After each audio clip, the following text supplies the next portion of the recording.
घूस लेते हैं, कुछ तो है गड़बड़।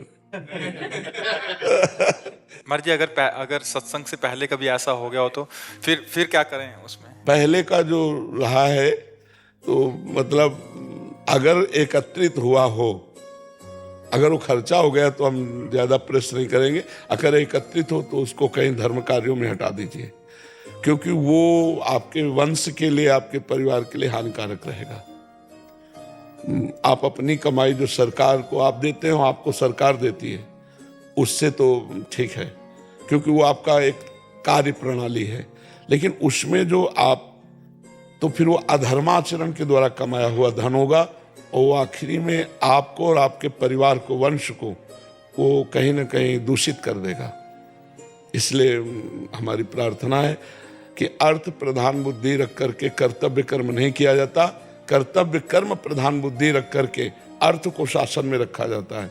तो ये जो घूस लेकर के बड़े बड़े महल बना लिए जाते हैं, परिवार की सुख सुविधाएं एकत्रित कर दी जाती हैं, उनके बच्चे ही बुद्धि भ्रष्ट हो जाती है, और बच्चे ही माता पिता को प्रताड़ित करते हैं या स्वयं आत्महत्या कर लेते हैं।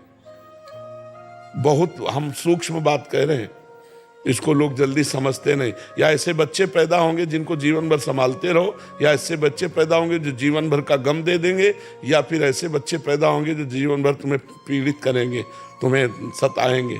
वो अधर्म का धन कभी चैन नहीं लेने देगा। महाराज जी, आज ही एक प्रश्न था, शायद इसी विभाग से था, उसमें कह रहे थे कि उनका बच्चा है 8-10 साल का, वो मतलब एकदम मानसिक वो हो गया उसकी, शायद इधर बैठे हुए हैं। अधर्मा आचरण किसी को बख्शता नहीं है, पक्का समझ लो।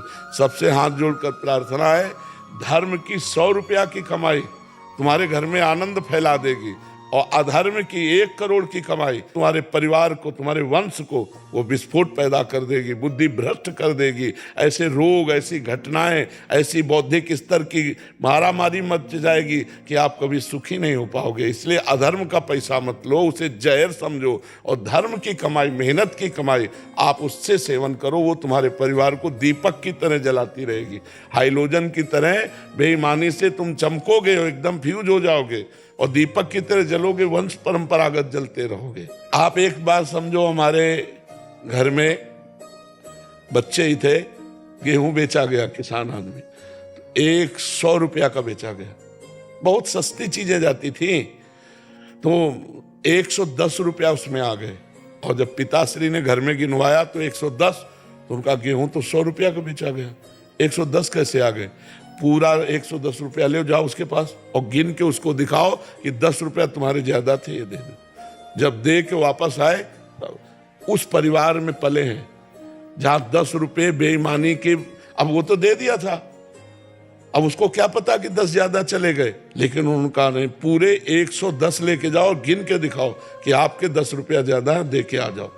ऐसे धर्मात्मा परिवार से, मतलब पूरा परिवार भगवत मार्ग में। क्यों? क्योंकि ऐसे संस्कार डाले गए, ऐसा धर्म की कमाई खाई गई कि सबकी बुद्धि भगवान में। तो आपका आचरण आपकी संतान पर प्रभाव डालेगा। इसलिए डरो, जैसे जहर खाने से डरते हैं, ऐसे घूस से डरो। किसी भी विभाग में कोई हो, हमारी जो बातें सुनते हैं, हम हाथ जोड़कर प्रार्थना करते हैं, ये जो अधर्माचरण के द्वारा पैसा लिया गया है, ये तुम्हारे परिवार के लिए बड़ी हानिकारक होगा। अभी आपको बड़ा अच्छा लगता है, वो सब हानिकारक है। मेहनत की कमाई अपने परिवार को देना।